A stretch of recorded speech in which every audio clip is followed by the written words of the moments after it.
This episode of Just the Tipsters is sponsored by Clean Spa Bath and Body.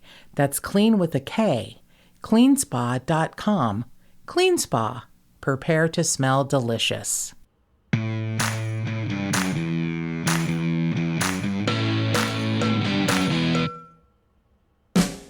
the Homestead Studios in Santa Clarita, California, it's Just the Tip-Sters with Melissa Morgan.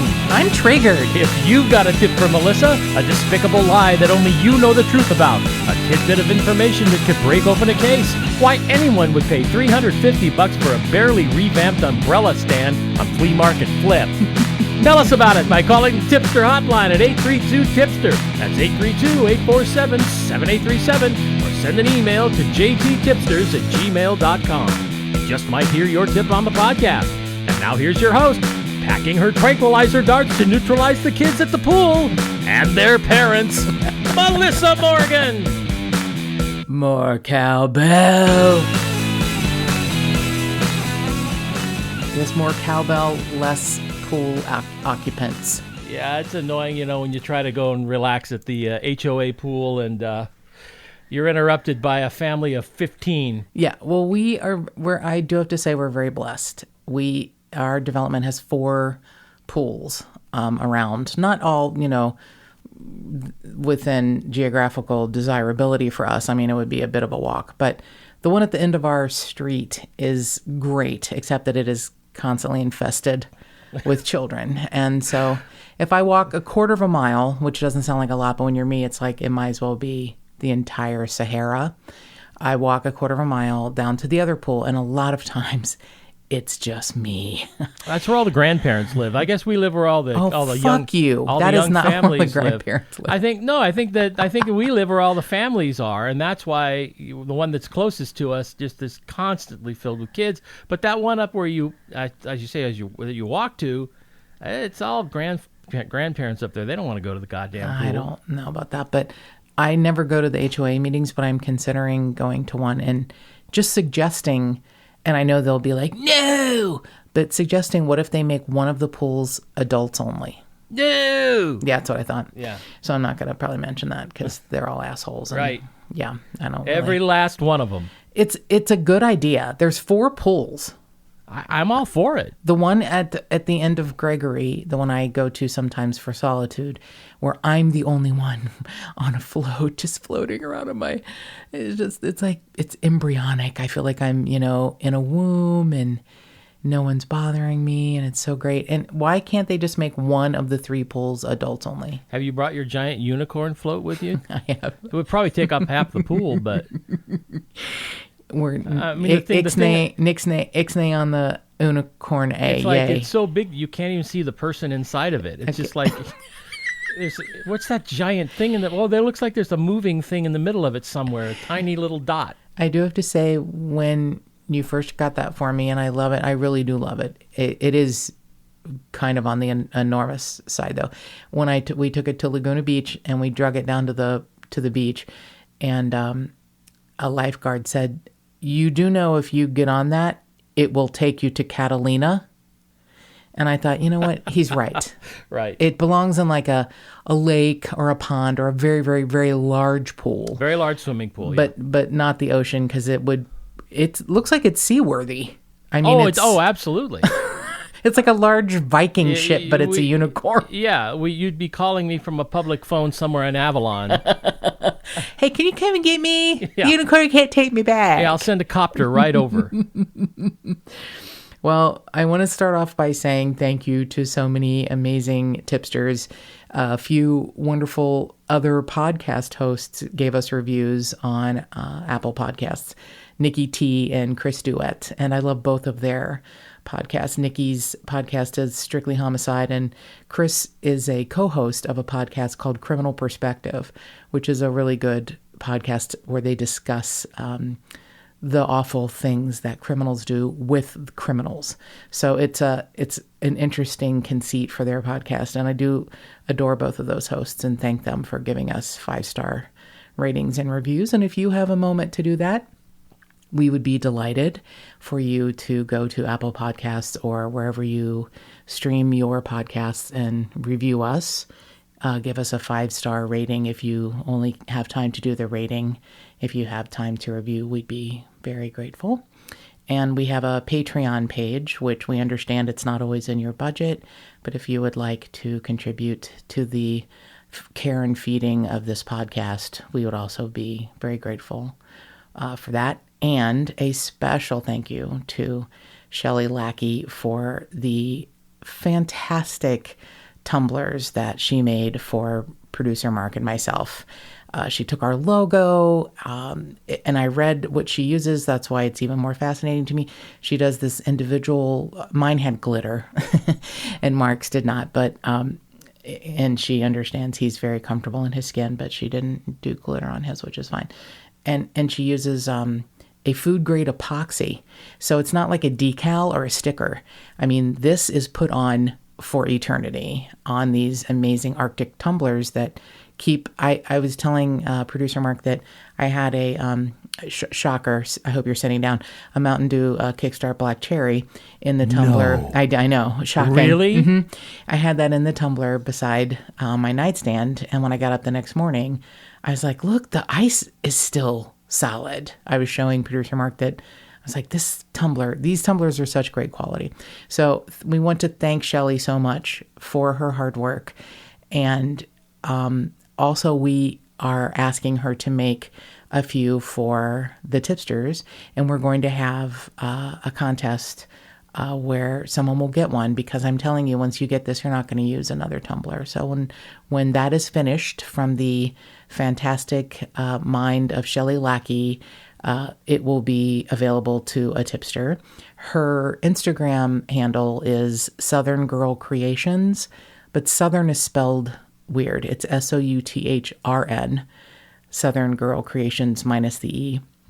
She also has an Etsy page, so please feel free to look at her items. She does not only tumblers, but like 4 different sizes of tumblers.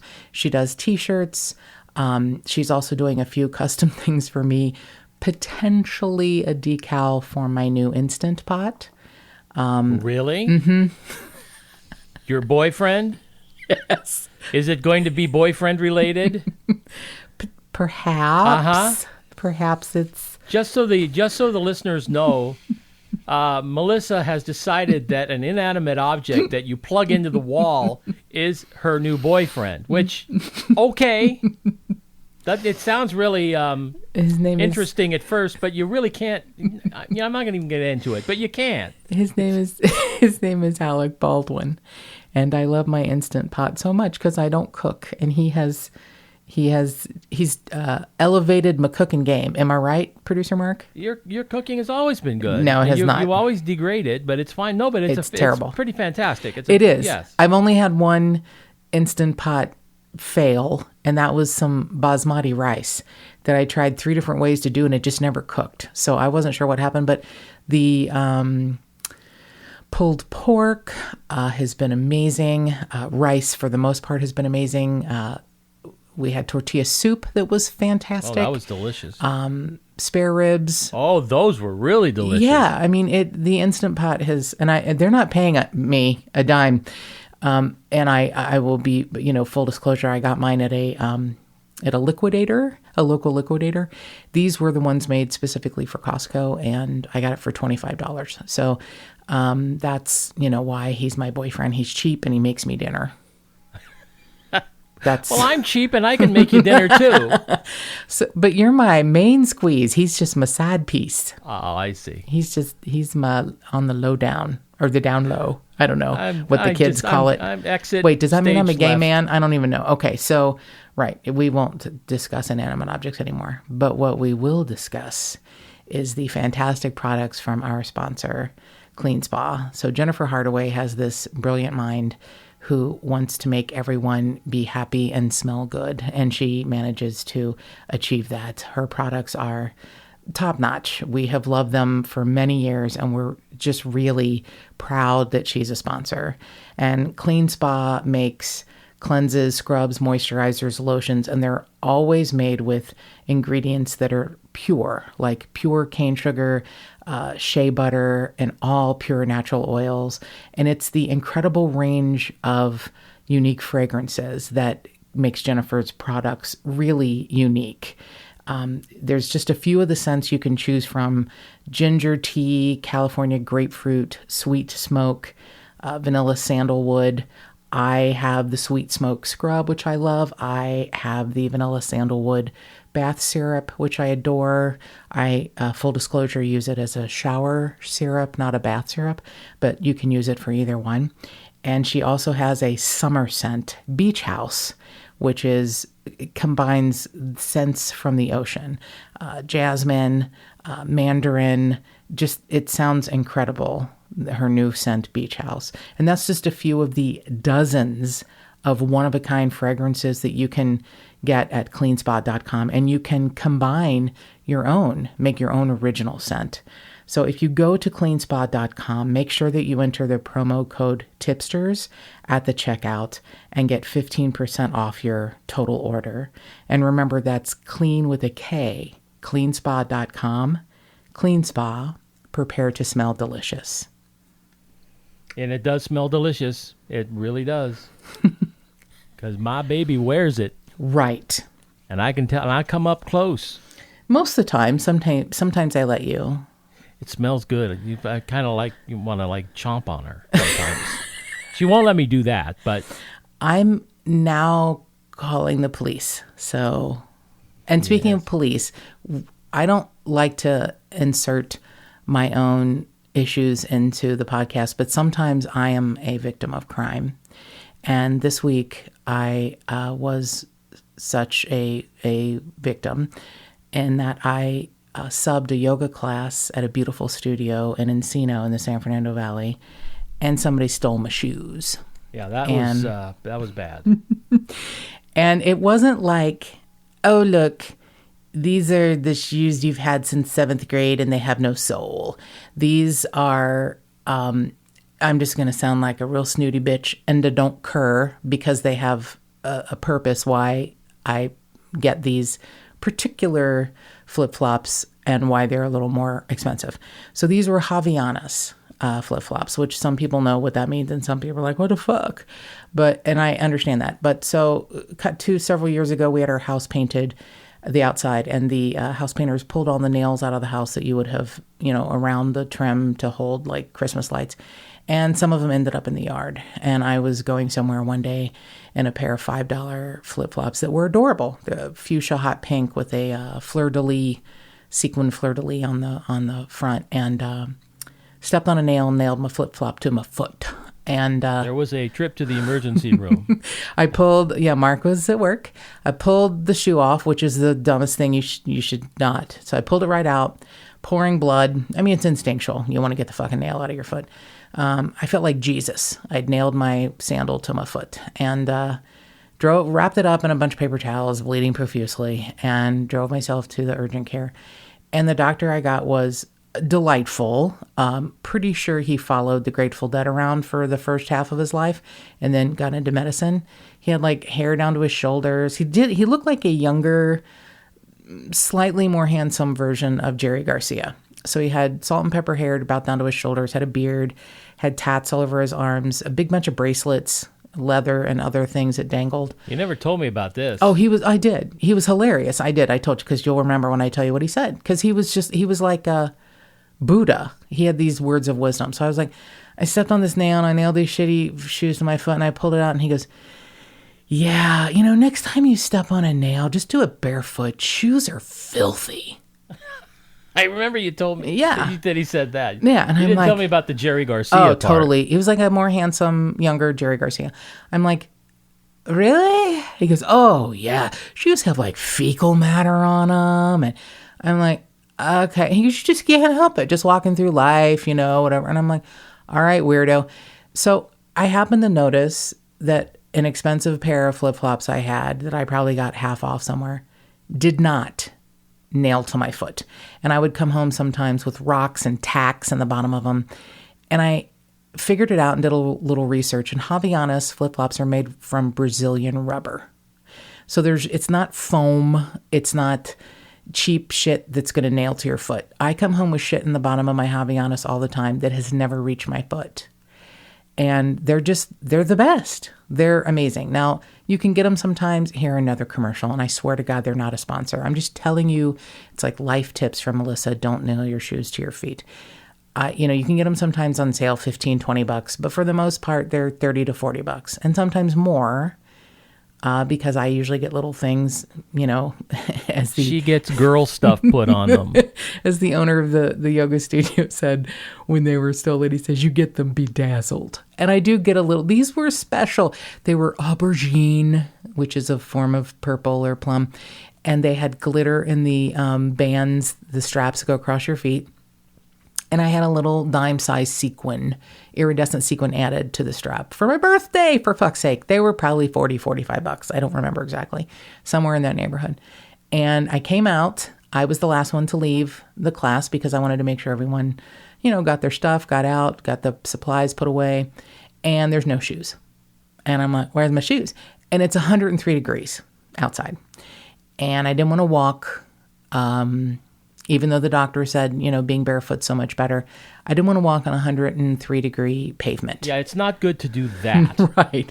So I borrow, and I always have a pair in the back of my car as a backup because I know who I am and I don't like shoes. And so if I wear dress shoes, sometimes I'm like, fuck this shit, and I'll, wear them to a wedding and then take them off to drive or something, put on my flip-flops. So I always have a spare pair in the back of my car. So I walked with a pair from the Lost and Found, a pair of, ironically, Havaianas, just some very plain, pretty, bronze-colored Havaianas.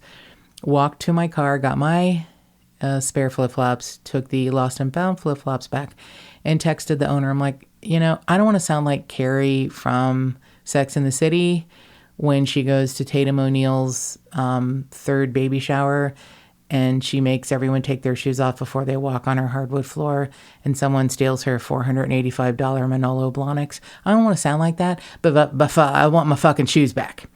And the owner of the studio is such a doll, and he has a camera behind the desk. So, yeah, he goes like into NCIS mode. He was amazing. He was like, wow. He asked me 18 questions, and I'm like, it's okay. Look, they're a pair of flip-flops. If I have to live without them, I will. But I just want you to know what happened, and I'm pissed. And it'll be fine. He nailed it down within a day. He figured out a woman had gone in after class, had gone into the bathroom, wasn't really looking. Her flip-flops were apparently next to mine. In the little area where you store your shoes. She was looking at her phone, didn't pay attention, put her feet into mine and left.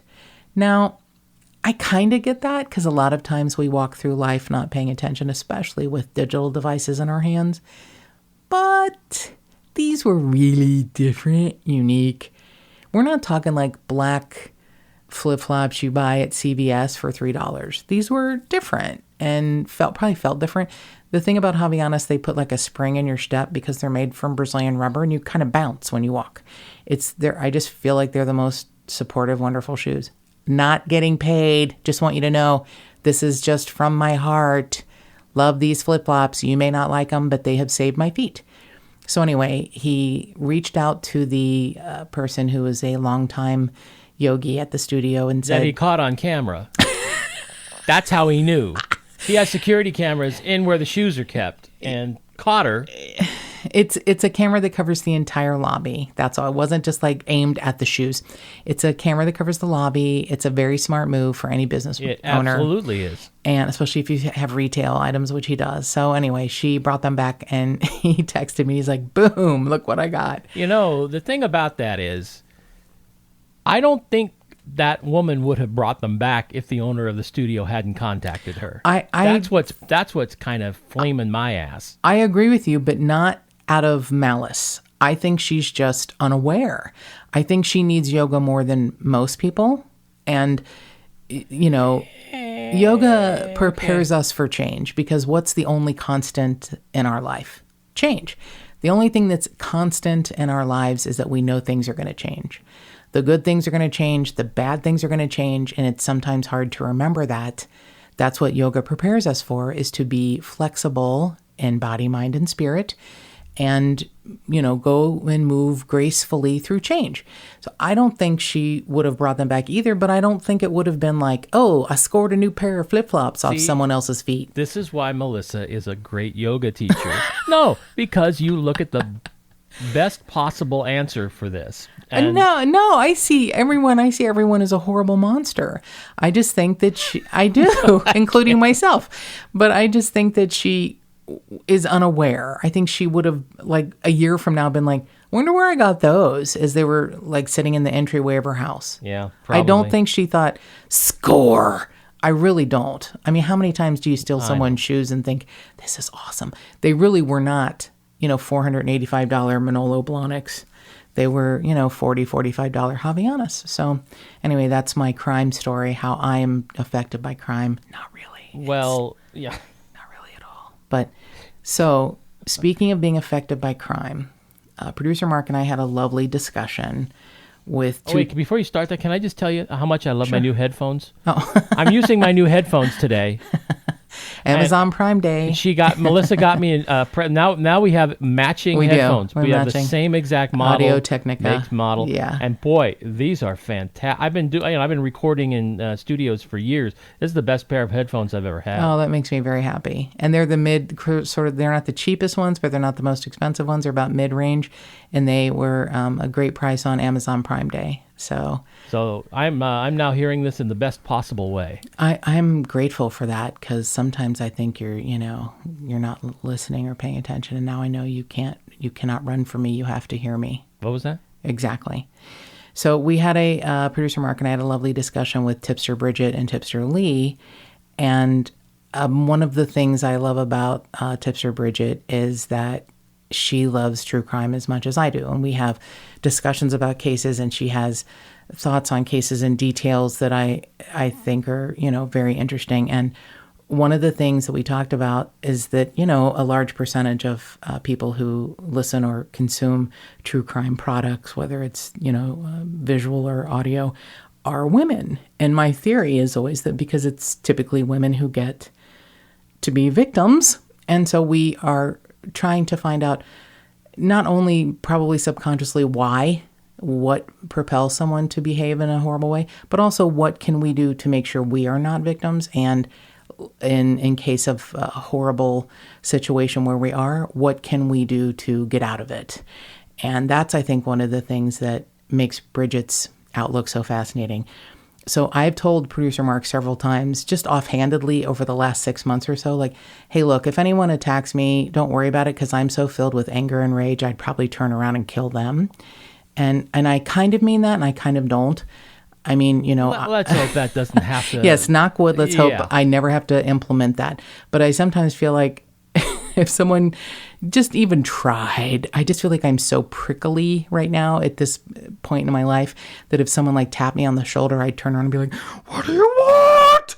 And I don't have weapons, but I sometimes your rage can be a weapon, and I would hopefully implement my inner Incredible Hulk. Just the electronic field emanating from your rage at that moment would probably scare most attackers away. Probably burn them alive. Yeah. Oh, I can only hope with my fiery vision. So a case Bridget mentioned, and she was shocked that I knew it. I'm like, of course I know it. Have we met? Do you remember who I am? She said she's got everything planned out, somewhat like I do. If someone attacks her with a knife in her car, she's going to roll up the window and be like, fuck you. You're either going to have to kill me here or you're going to die, because I'm not going anywhere with you. Now, if someone has a gun, that's different. But she said for some reason, a knife to her sounds like someone trying to attack her with a pool noodle. Like it just wouldn't scare her. And I was like, that's very interesting. But God forbid if something were to happen, she remembers a case where someone survived. And it's Carmina Salcido, who was, as a youngster, her father killed her mother and several of her siblings and tried to kill her and slit her throat and left her in a field to die. And I'll be darned if her head dropped forward and closed the cut, and she survived. And she was found. And she didn't bleed out, that's right? She didn't bleed out. And it was, she was found in not like an hour. It took a while to find her because she was in a field, not able to do anything. And she was a child, but she survived. And there's sometimes, I think, an inner strength, and this is not victim shaming to anyone who has not survived, but there's something in someone, situations, or an inner strength that is, no matter what, they may not even know where it comes from, they're going to stay alive. And I said, "Oh, is this the family?" And she was like, "Yeah." Bridget couldn't believe that I knew the case. And her theory was if someone were to ever cut her throat, she would bend forward. I think it's interesting, the things that people pick up from stories. And then I told her about Mary Vincent, who, I'm saying these two names now, Carmina Salcido and Mary Vincent, and I think we're going to cover these two cases in August because they're important.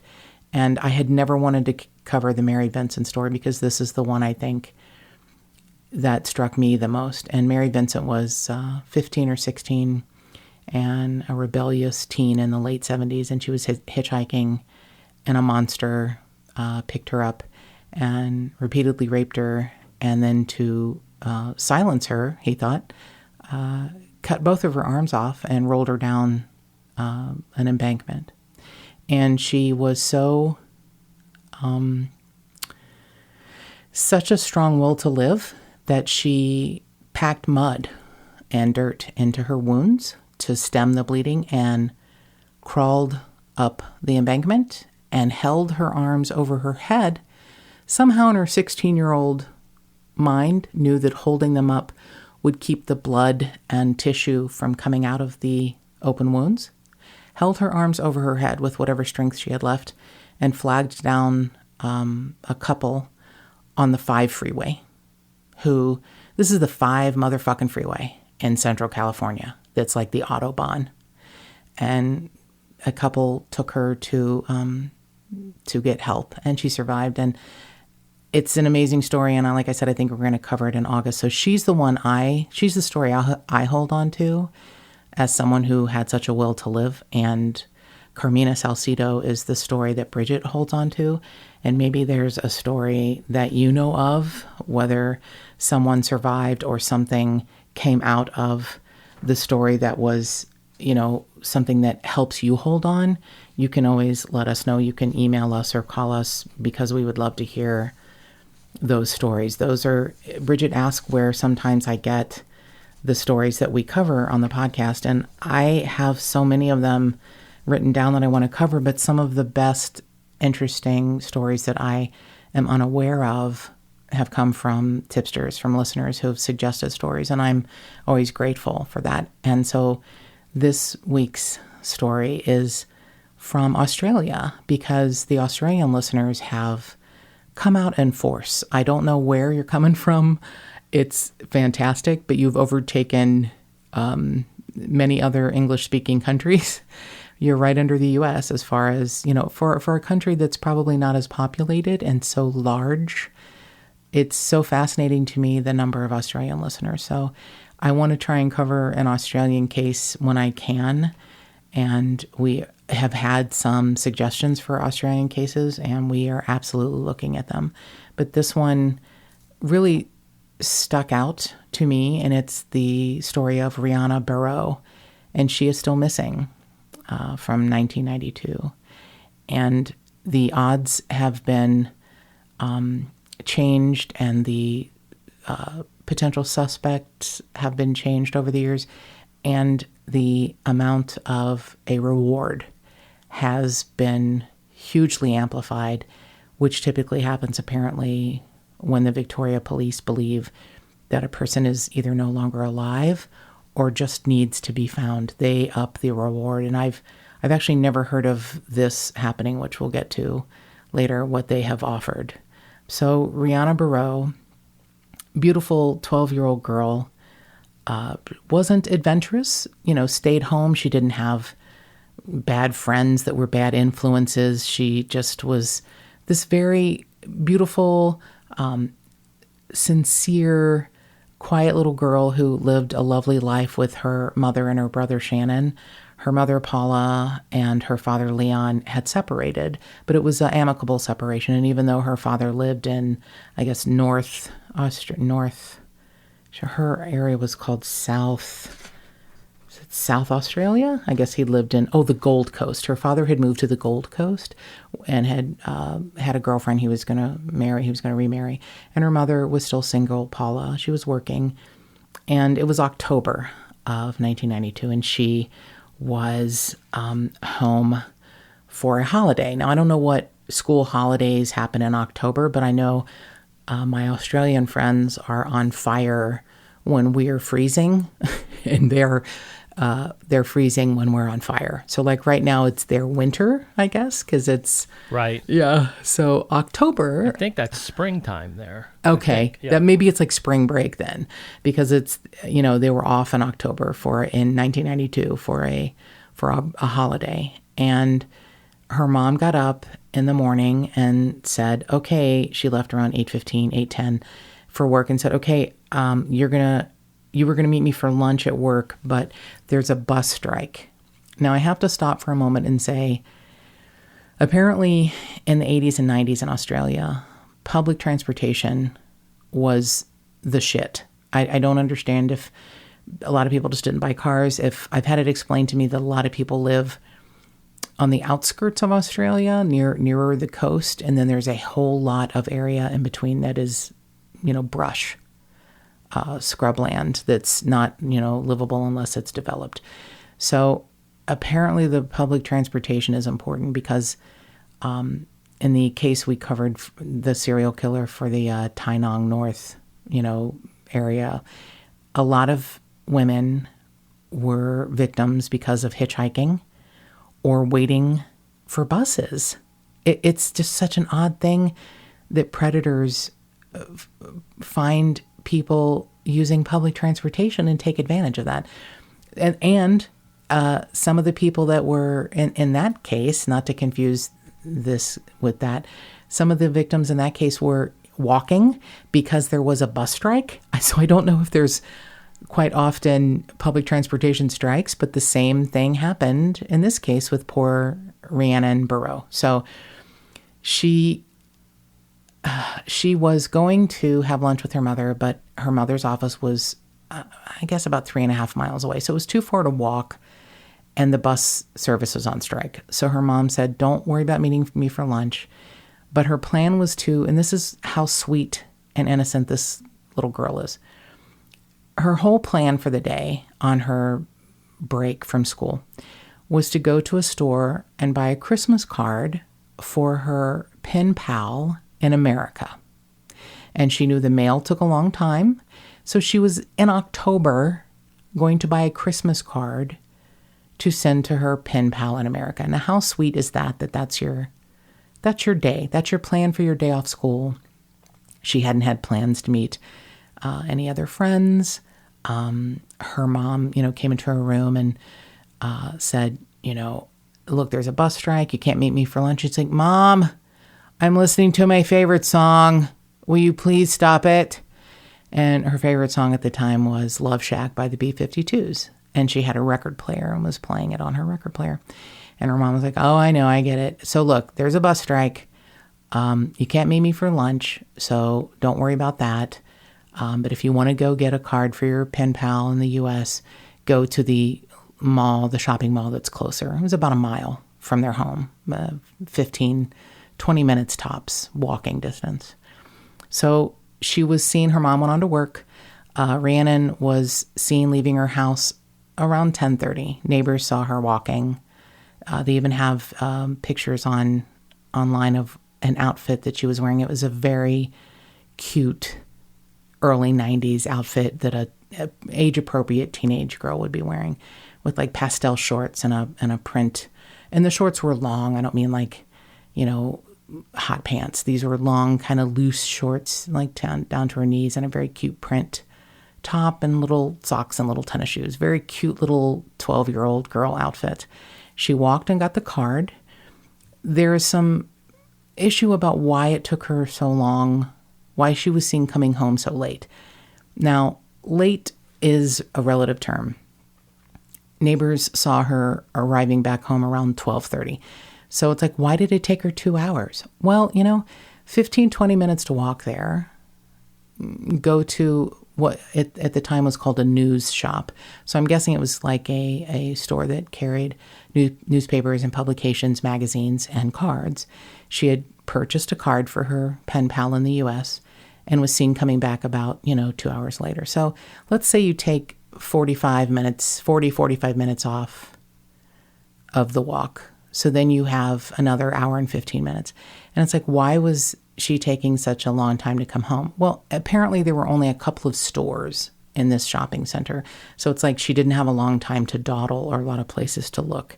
And it's like, maybe she ran into a friend. I mean, I don't know that time, those couple of hours are suspicious, but I guess you have to look at every detail. What is suspicious is that she made it home. The card for her friend was still wrapped in plastic and in a bag from the store on the dining room table.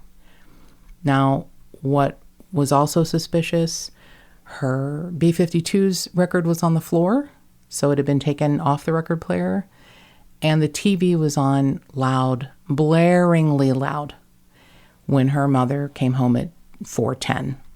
So 2.5, 3 hours later tops, her mom comes home from work and her daughter's gone. The door's locked, records on the floor, TV's blaring, card, dining room table, daughter gone. Just gone. This is the thing that strikes fear into my heart and anyone's heart. When you come home and your child is gone, when you come home and your spouse is gone, when you come home and your sister's gone, when you come home and your dog's missing. And I'm not comparing animals to humans, although in some people's worlds they are as important. And I know, our dogs were our kids. So I am not, denigrating any human being as a victim. But that fear you feel when someone or something you love is missing, it's overwhelming. So her mother began yelling for her, got no response, went up and down the streets, knowing that her daughter is such a not adventurous child who wouldn't just walk out and go somewhere without even, she would have called her mom at work and asked her if she could have done anything. And she didn't do any of that. By 6 p.m., Paula knows, her mother knows there's a problem. So she calls the police and they come and look for her immediately. And they look everywhere. It is, they do a whole lot of canvassing and they find out that, she was seen leaving around 10:30 and she was seen coming back around 12:30. And then that's it. It appears that if she left of her own volition, she left in a hurry. Like her mother said, the record was on the floor. The TV was turned on exceptionally loud. The card she bought's on the dining room table and the front door's locked. So she must have locked it when she left or something. Or someone locked it behind them who was taking her against her will. Right. Right.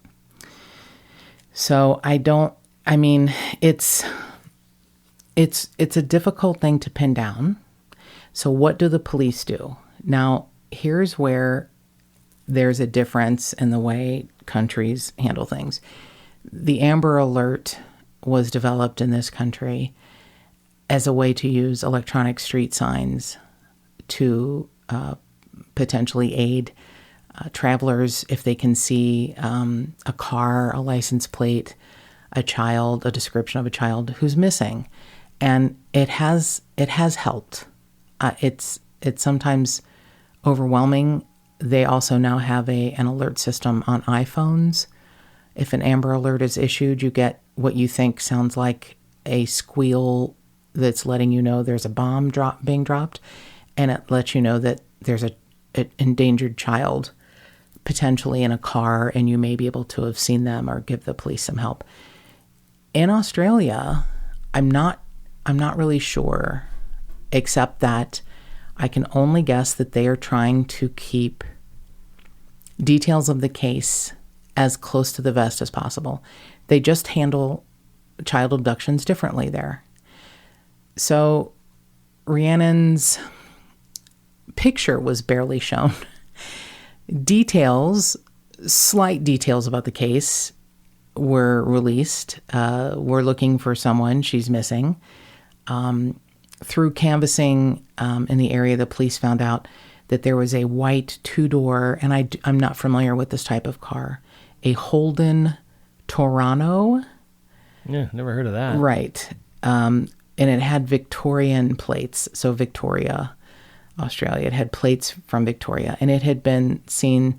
It looks to me, the Holden Torano pictures I've seen looks a little bit like an 80s Toyota Tercel.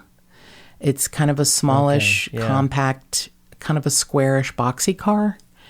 And that car was seen and reported several times in the area. She lived in a lovely, middle to upper class development, nice yards, small, well-kept, neat houses.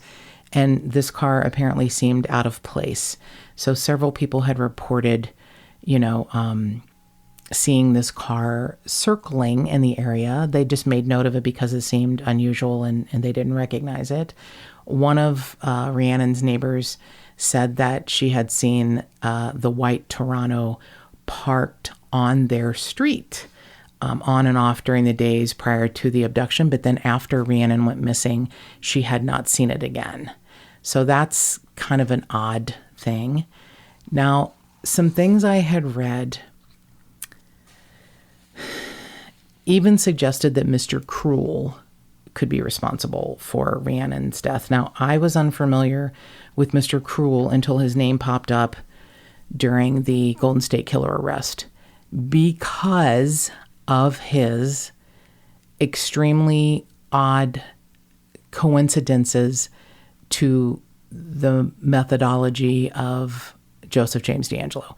So now people were like, oh, Mr. Cruel came from Australia to the United States or came from the United States to Australia, because the timelines were similar. So Mr. Cruel operated between the late 1800s. Okay, Melissa. The late 1980s and then through the early 1990s, which would have been, 1992 falls into that as far as Rhiannon's case. But he did things differently. The things that he did similarly to Joseph James D'Angelo was the wearing of the mask. It's the balaclava mask. It's a ski mask, except he modified his. Some ski masks have like a oval opening across the eyes where it kind of shows bridge of the nose, the eyes even around toward the temple. A lot of ski masks just have eye holes and a space cut for the mouth. He had taken a ski mask type balaclava and modified it by closing the eyes in smaller. He had sewn the eye holes in smaller so you could probably only really see the iris and pupil, like you couldn't see. Oh, this is new. I haven't heard this before. It's interesting. He's a weirdo, and he's, not caught. I guess you probably couldn't see his eyebrows, and, you could probably tell his, skin color, but maybe not that closely if you can't see the skin around the eyes. And he had modified the mouth opening to where it was just a tiny hole, I guess, for him to breathe. It was very odd the way it was hand sewn. The girls, and these were young girls. So he had 4 victims, 3 that he had abducted, broken into their home, and one, his final victim, as far as we know, he had killed her. He had murdered her. But he said odd things like, my liberty, my freedom are more important than your life. Weird. Yes, he had odd things he said to these young girls, the ones who survived, and that they repeated back the same story. He had taken them to a house and had tied them to a bed with a very stiff, neck collar, like you would wear if you had a neck injury. That's how he subdued them, on a bed. It was very rough. Whatever the material was, it was very rough on the little girls' necks. He was an oddball for sure. He would break into homes, take these little girls. At some point, he would also cook. He would lay, oddly, like Joseph James D'Angelo, dishes on the victims' parents' backs and said if they moved, he would know.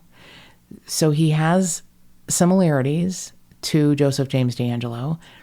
There was even some talk that Mr. Cruel from Australia was responsible for the John Benet Ramsey case. It would be a long shot, but it just was his MO. He was a pedophile, a pedophile rapist, and he has not been caught. They, have ideas, but he still hasn't been caught. He was very much like Joseph James D'Angelo in that he was meticulous in the way he planned the attacks. He did surveillance before, seeing what the family was like when they left so he could get to the child he wanted. He left no forensic evidence. He kept his identity, totally hidden by covering his face at all times. He, left odd pieces of information to kind of divert the family or the police to another place, another suspect. He, was very unhurried in the way he broke into the houses and subdued the family members. He, would actually cook an entire meal. And he would, threaten. Wow. Yeah. He would threaten to kill victims with either a very large knife or a handgun. I mean, I get why, he is the white whale of Australia, kind of. I get that. So, and I don't know that he is responsible for Rhiannon, but it was in the time frame. And it's one of those things where you are horrified when someone comes into your castle anyway, when someone breaks into your home and violates your castle, your haven. But when you come home to your castle and your most important,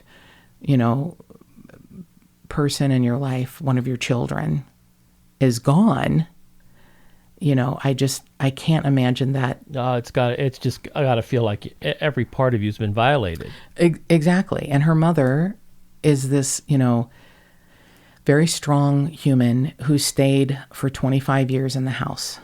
And finally, she was waiting for her daughter to come home. She said, I refuse to move because I want Rhiannon to know that she still has a home. And she finally moved because she couldn't take the pain anymore. And oh my. God bless her for staying as long as she did. And the thing is, the police, while not saying it, they're not releasing a lot of information. And I think it's just the way the police in Australia work. I think they feel that it is better to keep all of the information to themselves to make a better case, potentially. I go back and forth about, the 24-hour news cycle, about whether releasing how much information should be released. There are probably people that are experts on this, much smarter than I, about what to release to the media and for individuals, consumers to read and know, including, what do we release that potentially the perpetrator can see? I know there have been times that they have released items that are true or not true in an attempt to get a perpetrator to talk. Again, not a complete left turn, but as an example, Jeremy Ogden, if you happen to have seen the documentary on the ID network, Dead North, when dealing with a female serial killer from Indiana, when she had finally killed her husband with a lethal overdose of heroin, but didn't die, so she strangled him. Jeremy Ogden, still pretending to be sympathetic with Kelly Cochran about her husband's death, said, your husband's friend said he was given a letter and written by your husband, and if anything were to happen to him, he was supposed to give the letter to us. Right. That was brilliant. It was brilliant. And it was like, oh, no. And there was no letter. But that's when she then decided to come forward and say, oh, this was all my husband's idea. He's the one who killed everyone, because he's now dead. I mean, it's amazing the things you can say and do to even the smartest criminals we've all got a chink in our armor. And you may think you're the smartest, most methodical, most well planned out monster, but there's still a part of your ego that if someone knows how to get to it, you're going to trip up and you're going to say or do or admit to something. And I hope they find your ass and string you up. But here's the way that the Victoria police, or the police in Australia, handle things and let you know what's going on. And I think this is fascinating, and it's just also different than the way we handle things. So almost immediately, by November of 1992, there was a $100,000 reward that was offered by the South Australian government to help find Rhianna and Barreau. $100,000, like literally within a month. And then over the years, it went to $150,000. And then it went to $200,000. And then it went to $500,000. Oh, my. Now, it's still a cold case, right? This is 1992.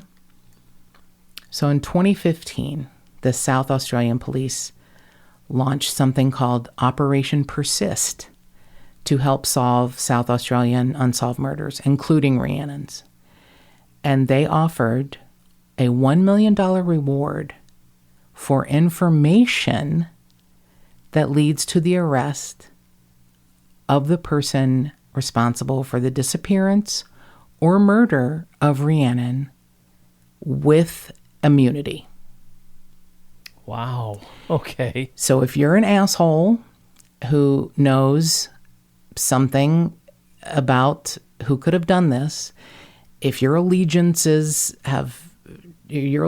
has changed to your asshole friend or acquaintance or family member who may be a monster, you can get $1 million with immunity if you give them the information that leads to the arrest and disappearance.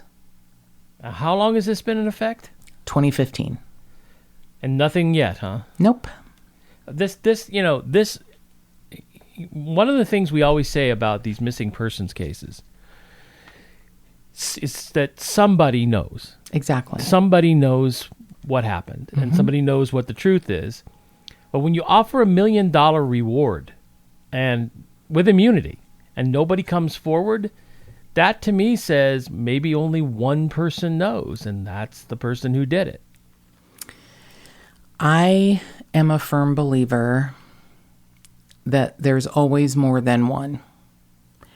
I don't necessarily believe that the person who may or may not have done this to her had a partner or a friend or a lover or something. It doesn't have to be that.